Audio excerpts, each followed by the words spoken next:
I grew up in the extreme countryside with no gas and no electricity. When I was a student, I had to do an improvisation of getting up in the morning.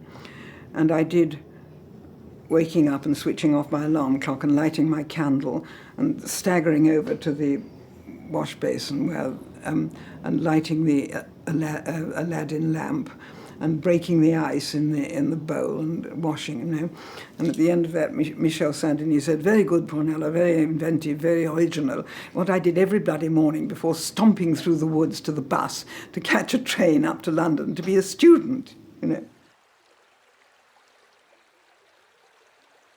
It was after the war that Timothy, my husband, and I first went on the English canals, and that was very, very profound experience, because you're under the earth, and the wildlife you see on the banks, is quite different from anything you see anywhere else. This country, well, the British Isles, is a very compact geographically, and we have a wildlife, both plants, animals, birds, unique in the world. And I don't think we can afford, either morally or even financially, actually, to endanger it.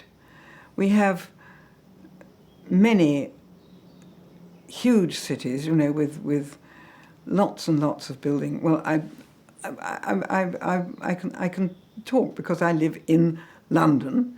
I'm 8 minutes walk from Clapham Junction Station. I'm not corrupting any part of the countryside. I think it's incredibly important that we shouldn't endanger any more of the British countryside with building.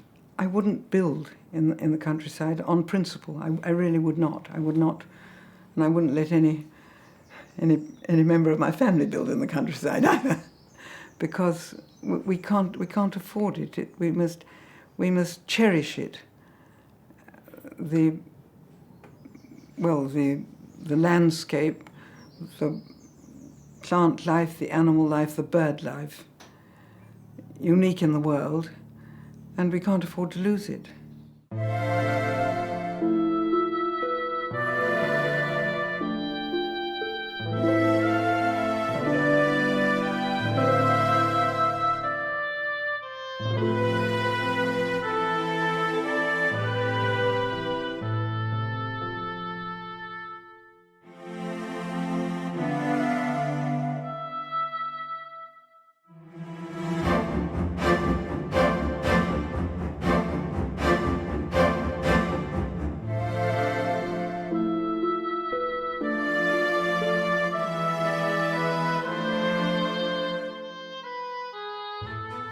The chalk streams of southern England are a unique habitat, in their miniature way as valuable and vulnerable as Amazon rainforest. The Wylye is one of them, a site of special scientific interest, a special area of conservation. You can still see water voles, an endangered species here.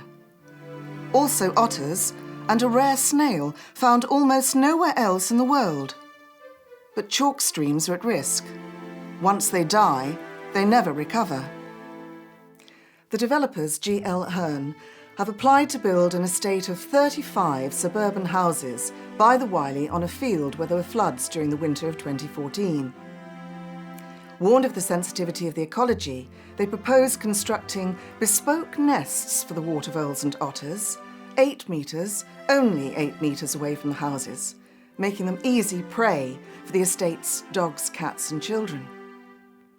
All such developments, particularly those on floodplains, risk destroying more and more of the English countryside.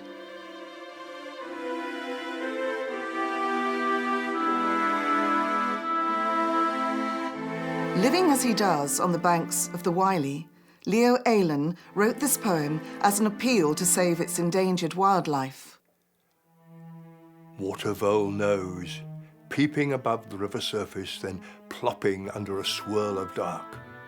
Between banks swishing grass, the scamper and shove of otter wrestles playful scrapping.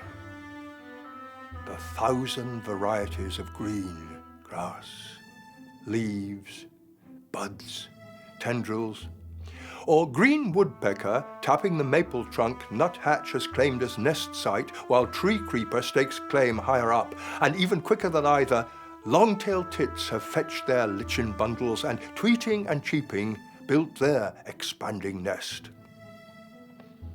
The swans suck weed up from the insect-rich stream where trout and grayling banquet. Peace, but an active peace of bustle for long hours of sunshine or rain.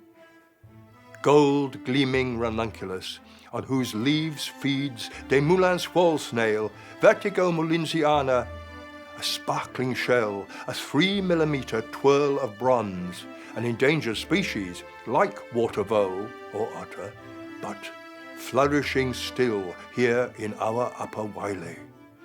Strong peace crafted over 5,000 years by careful work on riverbanks, mill, drainage ditches, and water meadows. Peace isn't snoozing in neutral gear. Peace demands hard graft, stubborn will to preserve this haven of sun and shadow, this fairy tale landscape. Fairy tales have fairy tale princes, and here he comes, our courteous, well-dressed prince. Words delicate as Desmoulins snails, with a sheen of bronze, slide into our ears, promising palaces. Will he convince our foolish counsellors?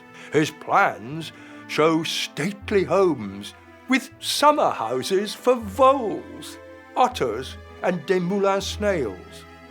The counsellors smear him with jam, lick him all over, shower him with roses, and smirk, "Oh Lord, your fairy tale palaces will turn our river bank from a drab stretch of grass and mud into a splendor of shiny concrete.